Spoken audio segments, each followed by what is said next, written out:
Dear students, this is lecture 5 on supply chain management. First, we go back to the questions what we had discussed in the last class. The first question is, which of the following is true for supply chain management? The answer is actually D, because we already seen that it is a flow of information, products and funds. The second question is, the sequence of a typical manufacturing supply chain is. The answer is B, because the supplier gives the raw material and it is stored in the manufacturing plant. Then we do manufacturing, that is production. Then it is stored and then distributed and retailer. Then it goes to the customer. Third question is, the purpose of supply chain management is. The answer is C, because the main purpose of supply chain management is integrating supply and demand management. Fourth question is, logistics is a part of a supply chain involved with the forward and reverse flow of goods, services, cash. The answer is D actually, because it includes all of the above.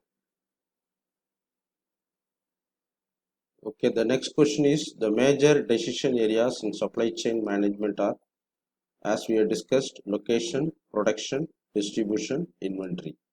So that is option E. The next question is, reverse logistics is required because goods are defective, goods are unsold, the customers simply change their minds. Actually, the answer is D, all of the above. For above three reasons also, the reverse logistics may take place. That means the product or goods travel reverse from the customer to manufacturer, or retailer to manufacturer, or distributor to manufacturer, whatever it is. Next, we go to the topic of this class. So we are going to discuss process views of a supply chain. See, what is a process? Process is a collection of activities for a particular task. So the supply chain is a sequence of processes and flows that take place within and between different stages and combine to fill a customer need for a product. So the ultimate objective of the supply chain is we have to satisfy the customer request or customer's need. So in that process, there are different stages. So now there are two ways to view the processes performed in a supply chain. One is cycle view. The processes in a supply chain are divided into a series of cycles, each performed at the interface between two successive stages of a supply chain. Another one is push and pull view. The processes in a supply chain are divided into two categories depending on whether they are executed in response to a customer order or in anticipation of customer orders. For example, in pull process, the supply chain process is initiated only after getting the order from the customer order.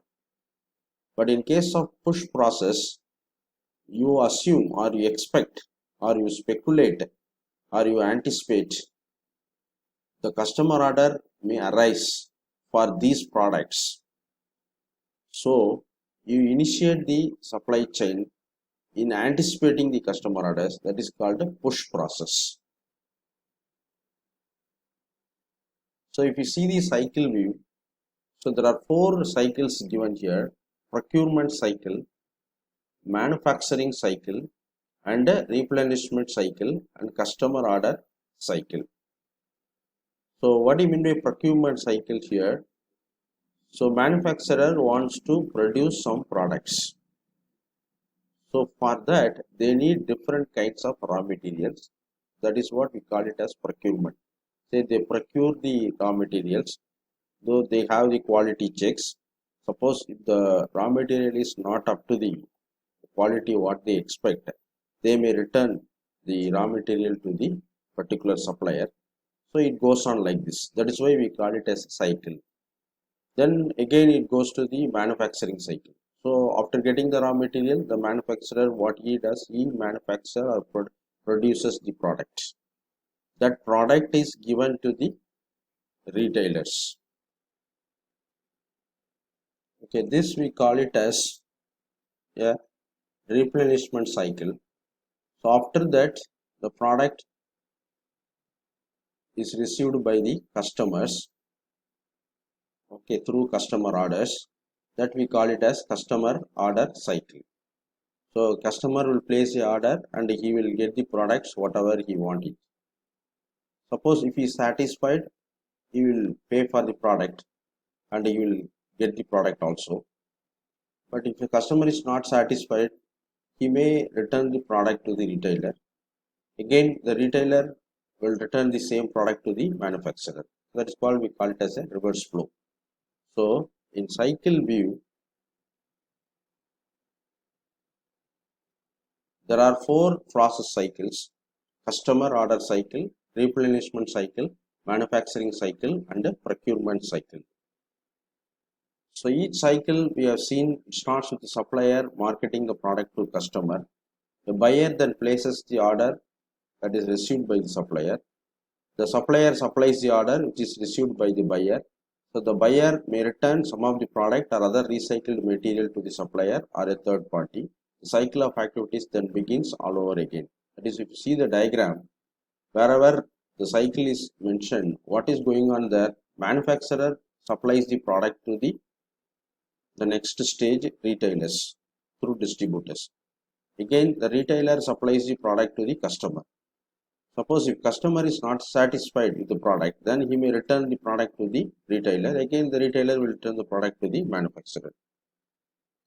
So within each cycle, the goal of the buyer is to ensure product availability and to achieve economies of scale in ordering. See, what do you mean by this point is, customer buys the product from the retailer. So actually retailer buys the product from the manufacturer. So what is happening here? As far as the retailer is concerned, buyer is consumer or customer. As far as manufacturer is concerned, the buyer is retailer. So the ultimate aim of the retailer is to make the product available so that whenever customer or any buyer wants to buy the product, he will find that product is readily available. And what do you mean by economies of scale in ordering? So economies of scale in ordering means, I'll give you a simple example. When you go to the market, vegetable market, if you ask for 1 kilo of onion, suppose the salesman will say the rate is 30 rupees, for example. Suppose we say I want 10 kilos of onion. So what the salesman will respond, certainly he will tell that, okay, if you take 10 kilos, I may give it for 28 rupees. That means 2 rupees reduction in the cost. That is called economies of scale. So when you buy the products in bulk, the actual price may be reduced. So due to the number of items you order. So the supplier attempts to forecast customer orders and reduce the cost of receiving the order. So the supplier, suppose a retailer or distributor or even a manufacturer, so they will forecast the customer orders so that instead of getting the orders so often or frequently and servicing that, so they will forecast. So what will be the demand for a month or next 3 months, something like that. So accordingly, they will act. So that what happens, the cost of processing orders will be reduced. So the supplier then works to fill the order on time to improve efficiency and accuracy of the order fulfillment process. So that supplier can fill the order in time because he already forecasted it. So this is what going to happen. So accordingly, he will act. So the buyer then works to reduce the cost of the receiving process. So certainly, as you order for items in bulk, so that your cost of receiving process will also be less, and the reverse flows are managed. What do you mean by reverse flow? Suppose if customer is not satisfied with the product, he may return the product. So that kind of reverse flows are managed to reduce cost and meet environmental objectives. So not only the customer is returning the product, other kinds of reverse flows also taking place, like information or funds, money travels from the customer to retailer, retailer to distributor, then distributor to the manufacturer, of course from manufacturer to the supplier. So the products, fund and information, all these things will flow in both directions, forward and reverse. So what is the key point here? A cycle view of the supply chain clearly defines the processes involved in the particular supply chain and also the owners of each process. So this view is useful when considering operational decisions because it specifies the roles and responsibility of each member of the supply chain and the desired outcome of each process. So when you want to improve the particular cycle, for example, maybe customer order cycle or replenishment cycle or procurement cycle or manufacturing cycle, so we can think of the operational decisions, what is happening at each stage of the process, and we can refine or improve that. The next view is push and pull view of supply chain. So what do you mean by push and pull view? We already discussed. Pull view means you are acting only after getting the order, customer order. So the supply chain will start the process only after getting the customer order. Push view means you speculate or you anticipate the customer order and you act or you start the supply chain process by forecasting the demand. That is what push and pull. So all processes in a supply chain fall into one of these two categories. So if you take any supply chain management, it has to come into one of these categories depending on the timing of the execution relative to end customer demand. So based on the demand, you can go for a push process or pull process. With pull processes, execution is initiated in response to a customer order. So after getting the customer order only, you start the execution. That is called pull process. With push processes, execution is initiated in anticipation of customer orders based on a forecast. So you forecast in advance what will be the demand for the particular product and accordingly you act. That is what push process. So pull processes may also be referred to as reactive process, that because you react only after some event take place. That is after customer order comes to you, then only you start the production. That is called reactive because they react to customer demand. Push processes may also be referred to as speculative processes because they respond to speculated, that is forecasted rather than the actual demand. So you forecast in advance. You speculate what will be the demand for a week, for next week or next month or next 6 months, something like that. So accordingly you start the supply chain. That is called push process. So what is the key point here? The push and pull view of the supply chain categorizes processes based on whether they are initiated in response to a customer order, that is pull process, or in anticipation of customer order, that is push process. This view is useful when considering strategic decisions relating to supply chain design. So when you want to take some strategic decisions, you may categorize the supply chain in terms of push process or pull process. So what is the essence of this lecture is the supply chain management is a process. So what do you mean by process? Process is a collection of activities for a particular task. So that supply chain management can be viewed in two categories of processes. The first one, what we have discussed, cycle view. Cycle view divides the process into 4 stages. What are the 4 stages we have seen? Customer order cycle, replenishment cycle, manufacturing cycle, and procurement cycle. So here the aim is to improve the operational decisions in each stage. The other view is push and pull view. So the pull view acts only after getting the customer order. Push view, here what we do, you anticipate the customer order and you start the supply chain. So the push and pull view is very much useful in taking strategic decisions. Let us see one example how this push and pull view of supply chain is used in any supply chain management. For example, you want to gift a ring to your parents, golden ring. So you go to the jewelry shop and the salesman will ask you what is the weight of the ring you expect. Suppose you say I want 4 grams of golden ring. Then salesman will show you lot of products, that is 4 grams of ring, which is already available in the jewelry shop. So you can choose one out of that products which are available there.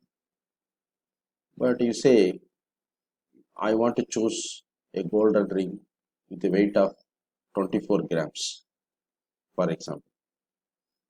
The salesman will immediately say, okay, we can provide you 24 grams of ring, but we don't have any readily available product in that weight. If you give us the order, then we can manufacture accordingly, according to the design you choose, then we can provide you. That will be the response of a salesman. So what do you understand from this example? When there is a demand is very heavy for a particular product, then we can apply that push type of supply chain. For example, we have seen 4 grams of golden ring. There will be a demand will be very heavy, so they can go for a push type. These products are readily available in anticipating the customer order. But for 25 grams, there may be a demand, but the demand will be very few or very less. So in that case, the pull type view of supply chain better. That is, the production will start only after getting the customer order. So what is the essence of this example is, when there is a great demand for a particular product, we can go for push type strategy. When the demand is very few or very less, then we can go for a pull type strategy. So in this example, the push and pull view is related with the level of the demand. So like that, we can use this push and pull view of supply chain in different stages of the supply chain management to improve the complete process. Students, answer for these questions.